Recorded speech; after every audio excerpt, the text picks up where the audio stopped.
आप सभी का स्वागत है Sumit sir academy YouTube channel पर। देखते हैं आज का क्वेश्चन ऑफ द डे। तो सवाल है कुछ इस तरीके से, while multiplying three real numbers Ashok took one of the numbers as 73 instead of 37. As a result, the product went up by 720. Then the minimum possible values of sum of the squares of other two numbers is what? ठीक है, तो let suppose कि जो तीन numbers हैं जिनको multiply कर रहा था वो थे एक्स वाई एंड जेड।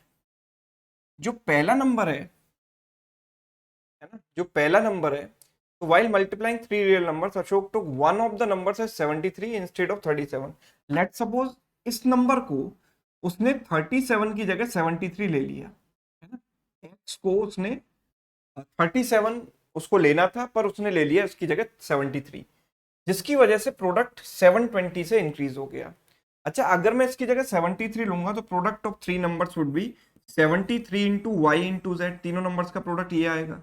और वहीं मैं इसकी जगह 37 ले लेता हूं तो 37 इंटू वाई इंटू जेड ये प्रोडक्ट आएगा। इन दोनों का जो डिफरेंस है that is given to you as 720। और पूछा क्या है हमसे, पूछा है sum of the squares of other two numbers. Other two numbers कौन कौन से हैं, वाई एंड जेड, इनके स्क्वायर्स का सम हमें बताना है, Y square plus Z square, है ना। मिनिमम पॉसिबल वैल्यूज की बतानी है।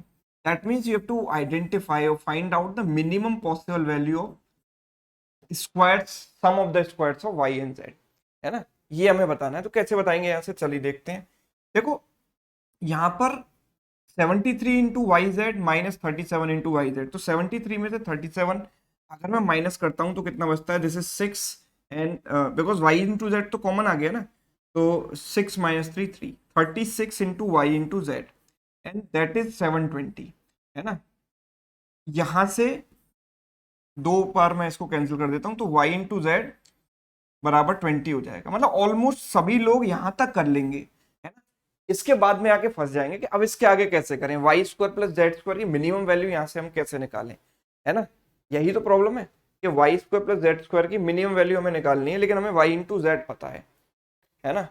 तो यहां से मेरा जो कॉन्सेप्ट है, जैसे कि हर क्वेश्चन ऑफ द डे में मैं कॉन्सेप्ट एक नया सिखाता हूं आपको, यहां से सीखिए आप। देखो दो नंबर्स का प्रोडक्ट अगर फिक्स है, y और z का प्रोडक्ट फिक्स है 20, that is a constant thing, तो उनके स्क्वायर्स का सम मिनिमम तब होता है जब दोनों नंबर्स इक्वल हो, जब मैं दोनों को इक्वली डिस्ट्रीब्यूट करूं। मतलब √20 यहां पर लूं और √20 यहां पर लूं, है ना, दैट इज इक्वल टू 20। तो दोनों को मैंने इक्वल डिस्ट्रीब्यूट कर दिया, मतलब स्क्वायर रूट इसका एक इधर और एक इधर।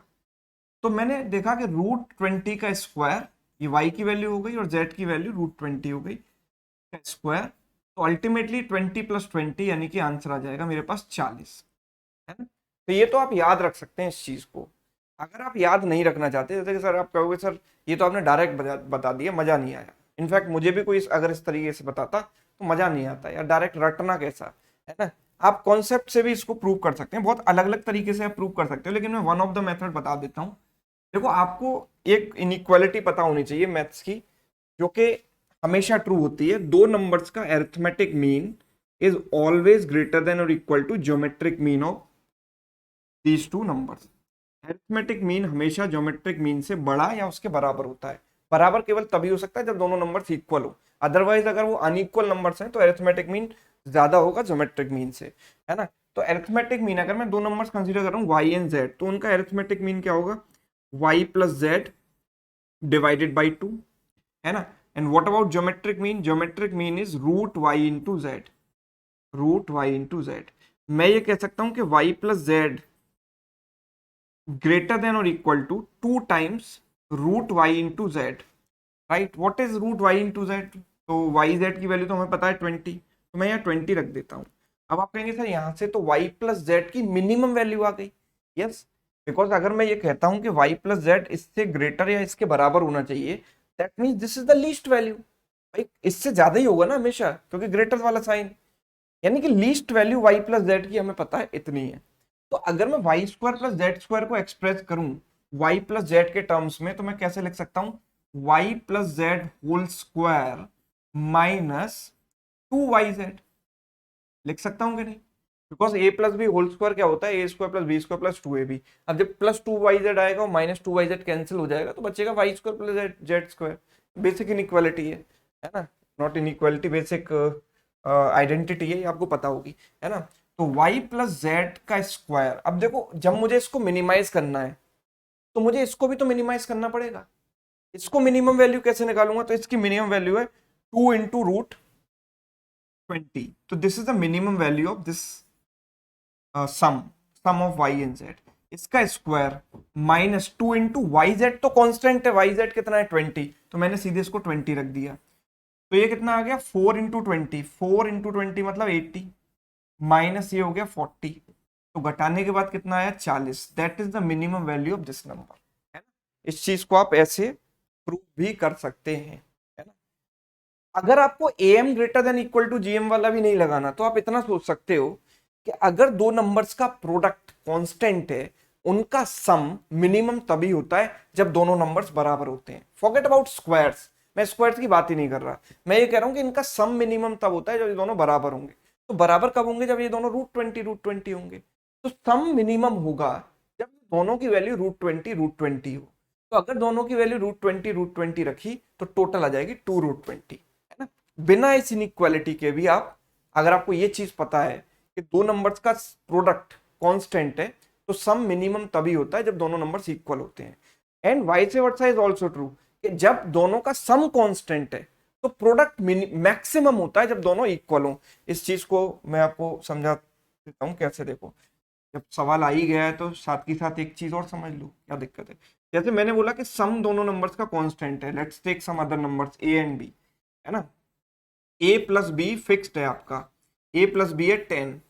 अब a प्लस बी अगर 10 है तो a और b की मल्टीपल वैल्यूज पॉसिबल है। मैंने इसको 10 ले लिया, इसको 0 ले लिया। हो सकता है कि मैं इसको 9 ले लूं, इसको 1 ले लूं, इसको 8 ले लूं, इसको 7 ले लूं, इसको 7 ले लूं, एंड इस सॉरी 8 एंड 2 ले लूं। 8 प्लस 2, 7 प्लस 3, 10, 6 प्लस 4 भी ले सकता हूँ, या 5 प्लस 5 भी ले सकता हूँ। आप हर केस में प्रोडक्ट देखो, यहाँ पर a इंटू बी अगर मैं चेक करूंगा तो यहाँ a इंटू बी कितना होगा 0, यहाँ होगा 9 into 1 9, 8 into 2 16, 7 into 3 21, and 6 into 4 24, 5 into 5 25।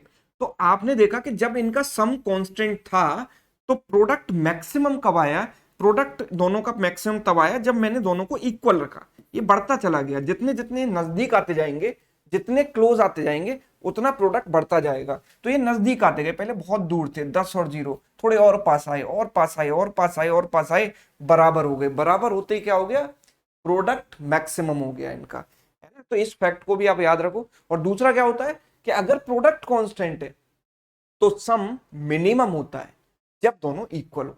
अगर सम कांस्टेंट है तो प्रोडक्ट मैक्सिमम होता है जब दोनों को इक्वली डिवाइड करें। और अगर प्रोडक्ट कांस्टेंट है तो सम मिनिमम होता है जब दोनों इक्वल होंगे। तो हमें मिनिमम करना था यहाँ पर, क्योंकि मिनिमम वैल्यू निकालनी है, तो दोनों को हम इक्वल रख के कर सकते हैं, रूट ट्वेंटी।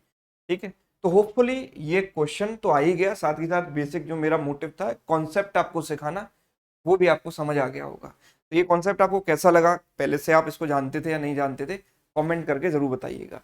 ठीक है, थैंक यू सो मच।